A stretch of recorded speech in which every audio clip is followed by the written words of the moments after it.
Details about Nintendo's next-gen handheld have once again leaked, and while it's a little challenging to separate the good leaks from the bad ones, rest assured that these latest leaks are from reliable sources considering the outlets that are reporting on them: Video Games Chronicle and Eurogamer. What's good, gang? My name is Rich. I hope you're having a great morning. It's time for some gaming news. So yeah, the Switch 2. The leaks continue to heat up, and at this time we have details from VGC and Eurogamer that seem to corroborate each other. Each of the details they discussed is actually incredibly interesting. First of all, the sources are saying that the new console can be used in portable mode like the current Switch. I guess there's a slight chance that that leaves the door open to a handheld only console, but I still imagine the assumption here is a hybrid that can be played both handheld as well as docked to a TV.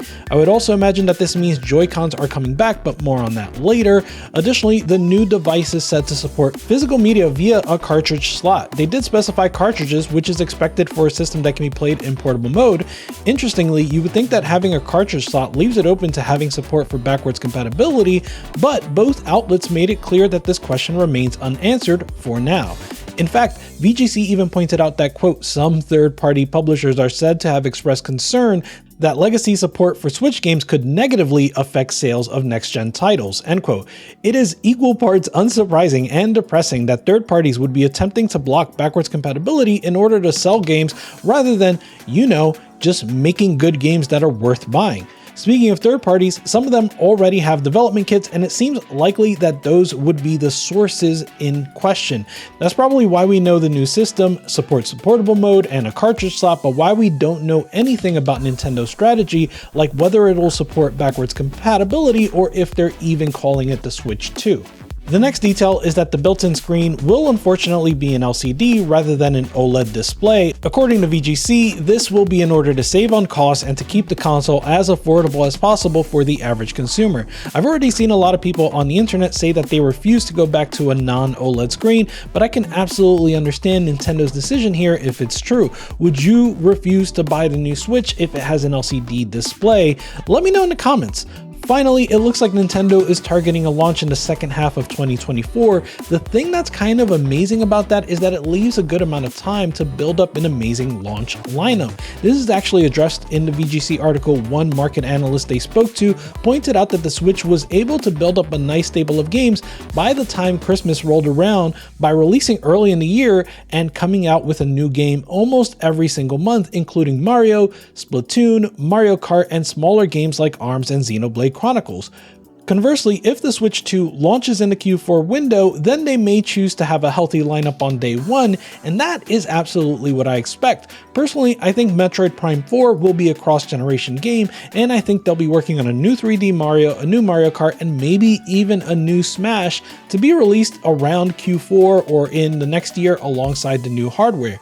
One thing that's come out of this is that people are starting to question whether or not Nintendo is actually going to have a gimmick of some sort, and I gotta say, guys, it's Nintendo. Of course they'll have a gimmick. I suspect the reason we haven't heard about it is because all the leaks are coming from third-party devs with dev kits and not from within Nintendo. I also think that the gimmick or the twist doesn't have to be super unorthodox. The Joy-Cons certainly count as a gimmick in my mind, but they're not too unorthodox. In fact, I saw a really good tweet that gave a good example of what is likely to be a twist for the new Switch. This comes from Ryan Kaz on Twitter, and he says that the twist he'd like to see is Joy-Con rails that also exist on the sides of the Switch, specifically so that he can play DS and 3DS games.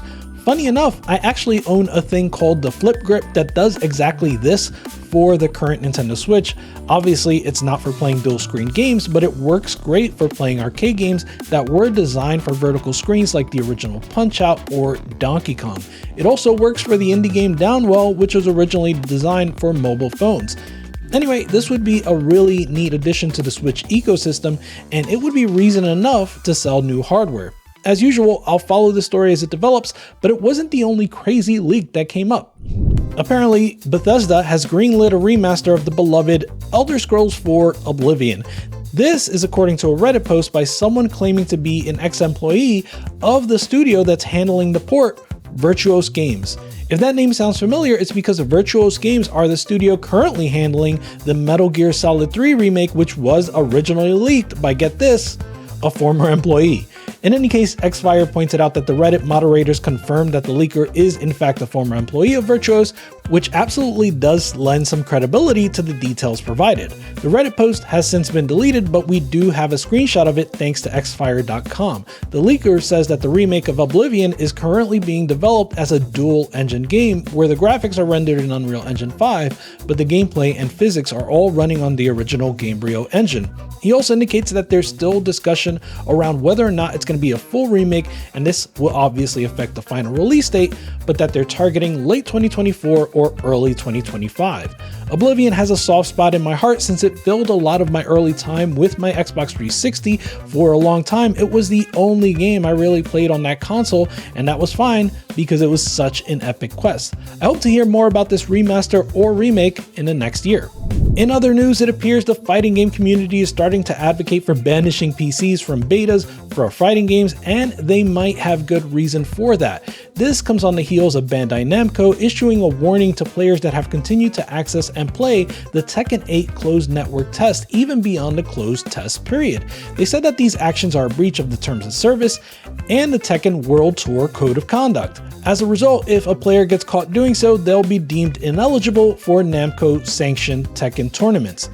This is similar to what happened during the pre-release period for Street Fighter VI, where Capcom had some closed and open network tests for consoles and PCs, but the PC players were able to continue playing those network tests past the allowed window by virtue of having access to the underlying executable and files. And of course, some people would claim that this would give those players an unfair advantage in tournaments given how much extra time they would have, at least with an early version of the game. That's concerning for any tournament, but with Street Fighter VI specifically, there's an upcoming tournament where they're going to be paying out a grand total of $2 million, including a grand prize of $1 million to the winner of that tourney. The temptation to play a cracked beta gets even bigger when $1 million is on the line. That's why some people like Justin Wong are actually advocating for no more PC betas moving forward. If you're unfamiliar, Justin Wong is one of the greatest fighting game players in the history of the genre, so if he tweets something like this, it is going to get attention.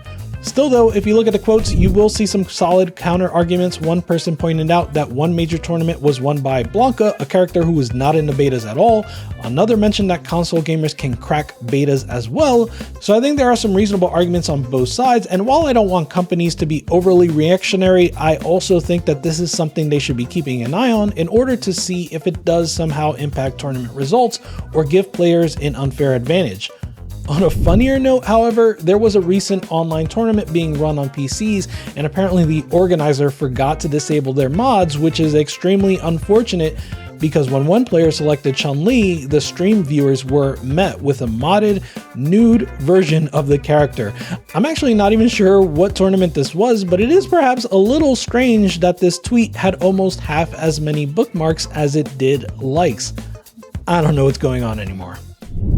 Shifting over to something I actually do find sexy, check out this NES-styled retro mechanical keyboard from 8-Bit Do. There's an NES version as well as one fashioned after its Japanese twin, the Famicom. There's no numpad, but it does come with two huge programmable buttons.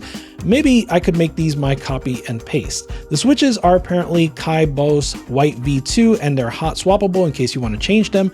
There's Bluetooth connection mode as well as 2.4 GHz via a dongle or wired via USB.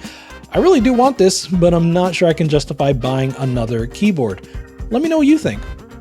That's going to do it for today's gaming news. I truly hope you all enjoyed. Make sure to leave a like if you did, or a dislike if you didn't. Subscribe if you want to see more, and leave a comment letting me know what you think of the Switch 2, Oblivion Remaster, PC betas, and this mechanical keyboard. Goodbye!